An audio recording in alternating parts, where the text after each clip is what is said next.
আসসালামু আলাইকুম ভিউয়ার্স, আশা করি সবাই ভালো আছেন ও সুস্থ আছেন। তো ভিউয়ার্স, আজকে ভিডিওতে কথা বলবো ব্যথার ওষুধ নিয়ে।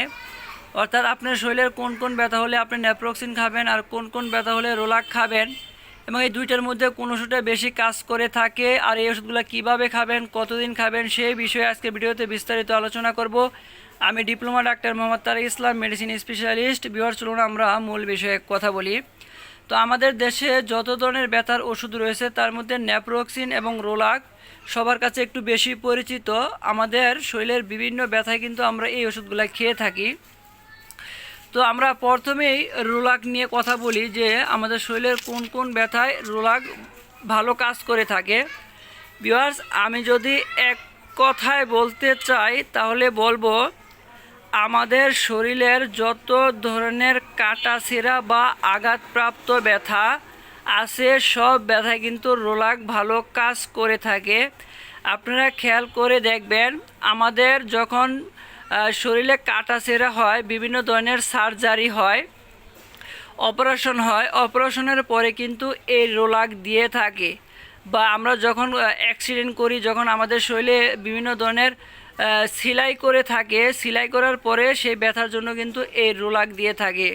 তো আমাদের শরীরের চামড়ায় আঘাতপ্রাপ্ত যত ব্যথা রয়েছে সব ব্যথায় কিন্তু এই রোলাক ভালো কাজ করে থাকে। তো আপনারা স্কিনের বা চামড়ায় কাটাছেঁড়া জনিত যে ব্যথাগুলা হবে সেই ব্যথাগুলায় কিন্তু আপনারা শুধুমাত্র রোলাক খাবেন, কারণ এই রোলাক তখন খুব ভালো কাজ করে থাকে।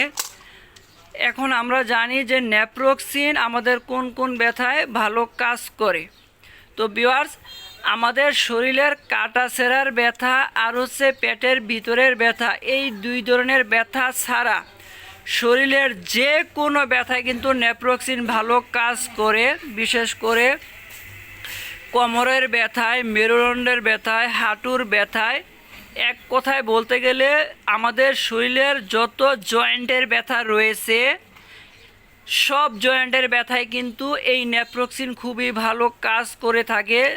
বাতের ব্যথার ভালো কাজ করে থাকে। অনেক সময় যারা বয়স্ক মানুষ তাদের কিন্তু বাতের ব্যথা হয়, অর্থাৎ বাতের ব্যথায় কিন্তু এই ন্যাপ্রোক্সিন খুব ভালো কাজ করে থাকে। তো আমি যদি আবারও আর একটু সহজ করে বলতে চাই, আমাদের শরীরের চামড়ার কাটাছিঁড়ার ব্যথা আর পেটের ভিতরের ব্যথা, এই দুই ধরনের ব্যথা ছাড়া আমাদের শরীরের যত ব্যথা রয়েছে, যেমন ঘাড়ে ব্যথা, বিভিন্ন জয়েন্টে ব্যথা, কোমরে ব্যথা, মেরুদণ্ডে ব্যথা, হাঁটুতে ব্যথা, কবজিতে ব্যথা, কনিতে ব্যথা, যত ধরনের ব্যথা রয়েছে আপনারা এই ন্যাপ্রোক্সিন খাবেন, খুব ভালো রেজাল্ট পাবেন।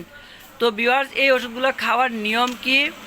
ন্যাপ্রোক্সিন এবং রোলাক দুইটা ওষুধই কিন্তু 24 ঘন্টায় 3 বেলা খাওয়া যায়, যেটাকে আমরা বলি যে দিনে 3 বেলা খাবেন। তো তবে হচ্ছে আপনার ব্যথার উপরে নির্ভর করে আপনারা ডোজ নির্ধারণ করবেন। ব্যথা কম হলে আমরা কম ডোজ দেই, এক বেলা দেই, 2 বেলা দেই, আর ব্যথা বেশি হলে আমরা 3 বেলা দেই। তো ভিউয়ার্স, এই দুইটা ওষুধই কিন্তু একদম ভরা পেটে খেতে হয়। আরেকটি কথা বলা দরকার, সেটা হচ্ছে রোলাক, যেটা কেটোরোলাক গ্রুপের, এটা কিন্তু একটা পাওয়ারই আমাদের মার্কেটে রয়েছে, সেটা হচ্ছে 10 পাওয়ার, আর কোনো পাওয়ারের ওষুধ নাই। আর ন্যাপ্রোক্সিন যেটা রয়েছে এটা কিন্তু 3টা পাওয়ারে আমাদের মার্কেটে রয়েছে। 500 পাওয়া যায়, 250 পাওয়া যায়, 375 পাওয়া যায়। অর্থাৎ আপনার ব্যথার উপরে নির্ভর করে আপনারা পাওয়ার নির্ধারণ করবেন। আরেকটা ফর্ম রয়েছে, সেটা হচ্ছে যে ন্যাপ্রোক্সিনের সাথে কিন্তু গ্যাসের ওষুধ যোগ করা থাকে। তো আলাদা করা কিন্তু গ্যাসের ওষুধ লাগে না। তো আপনারা চাইলে গ্যাসের ওষুধ সহ ন্যাপ্রোক্সিন খেতে পারেন, আবার চাইলে গ্যাসের ওষুধ ছাড়াও কিন্তু এই ন্যাপ্রোক্সিন খেতে পারেন, অর্থাৎ দুইভাবে রয়েছে। ভিউয়ার্স, এই রোলাক কিন্তু আমাদের শরীরে আরও একটি গুরুত্বপূর্ণ কাজ করে থাকে, যেটা আমি বলতে ভুলে গেছি। অর্থাৎ আমাদের মুখের ভিতর দাঁতের বা মাড়ির যে ব্যথাগুলো রয়েছে সেখানে কিন্তু এই রোলাক অসাধারণভাবে কাজ করে থাকে। অনেক সময় আমাদের মুখের মাড়ি ফুলে যায়, দাঁত নড়াচড়া করে, মাড়ির ভিতরে পুঁজ জমে যায়, ইনফেকশন হয়ে যায়, সেখানে কিন্তু মারাত্মক ব্যথা হয়।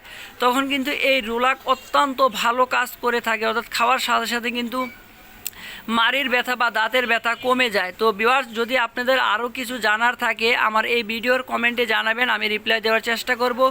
আমার এই ভিডিও যদি আপনাদের কাছে ভালো লাগে অবশ্যই আমার এই চ্যানেল সাবস্ক্রাইব করে আমার পাশে থেকে সহযোগিতা করবেন। সবাই ভালো থাকবেন, সুস্থ থাকবেন। আসসালামু আলাইকুম।